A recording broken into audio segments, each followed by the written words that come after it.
چه میکنی پیامبر؟ فرزندی بی سر به چه کار توست تا حالان که جانشینی نداری؟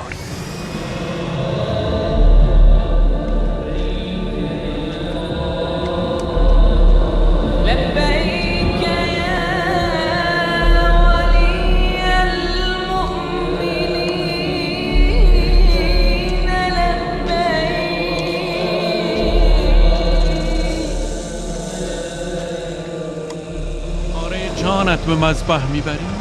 برکت این ملک به قربانگاه میکشانی؟ وای بر تو ابراهیم که جرهمیان به خونت تشنه شوند. حقا که ننگ این فرزند کشید تو را دامن گیرد ای پیامبر.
شو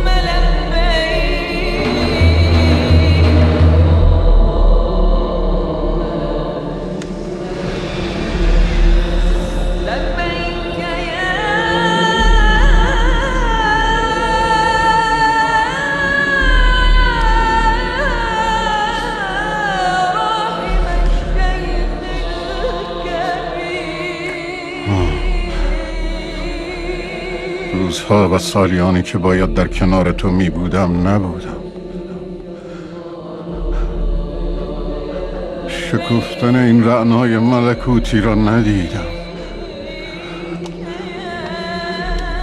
امروز باید تو را در قربانگاه بیابم. کلام وحی بود فرزند. هیچ وقت تردید نکردم فرمان خدای یکتا را. میفهمی؟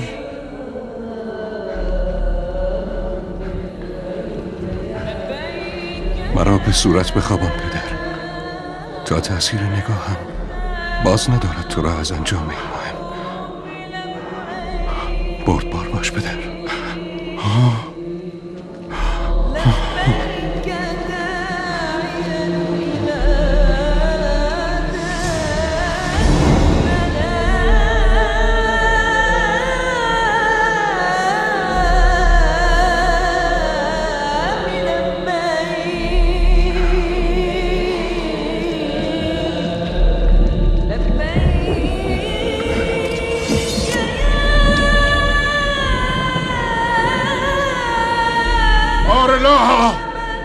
اسماعیلم به سوی تو می آید.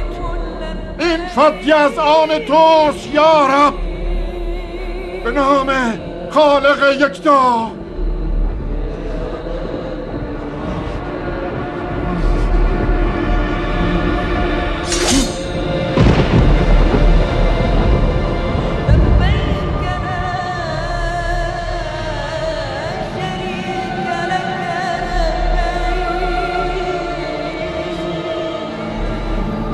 ابراهیم، رها کن اسماعیل را. اسماعیل بخشیده شد به تو. همانا از این آزمون عظیم سربلند و فاخر گشتی. نزد پروردگارت. خداوند بدین سان جزای خیر می‌دهد نیکوکاران را. این آزمونی است آشکار.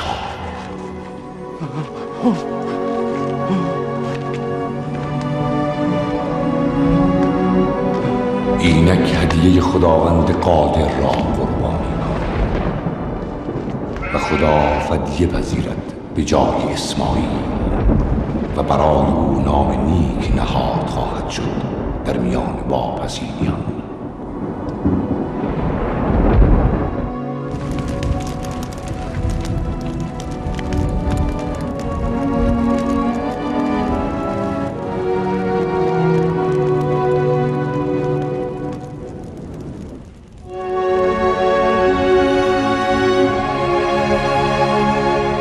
ابراهیم به هبرون بازگشت و سالها سپری شد تا اسحاق به دنیا آمد و خدا وحی کرد ابراهیم را برای احیای آخرین مأموریت الهی، ساخت کعبه، خانه خدا.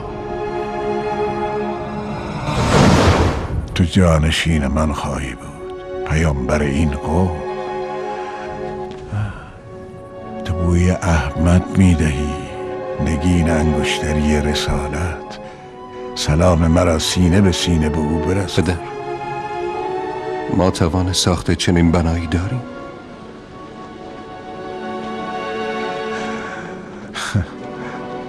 بسته به آن است که عاشق باشی یا دل مشغول به دنیا. من عاشقم پدر، عاشق خدا. پس می توانی. این قدرتی است که پروردگار در روح ما نهاده. جسم ما فرمان روح را میراند. ارواح دو عاشق فرمان میدهد. لبیک اللهم لبیک، لبیک اللهم لبیک. کعبه، آن بنای توحیدی، ساخته شد به دستان ابراهیم خلیل الله و اسماعیل ضمیح الله. سلام بر ابراهیم که عمر خویش وقف در راه توحید. سلام بر ابراهیم که بنا نهاد خانه توحید را. سلام بر لوط. سلام بر اسماعیل و اسحاق. سلام بر هاجر و ساره و سلام بر آنان که امروزه به مناسک حج ابراهیمی در آمدند. ابراهیم خلیل الله دومین پیامبر اولوالعزم بود. با کتاب آسمانی صحف یادش تا ابد گرامی.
لبيك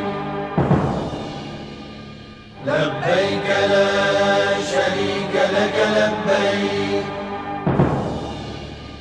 إن الحمد والنعمة لك والملك لا شريك لك لا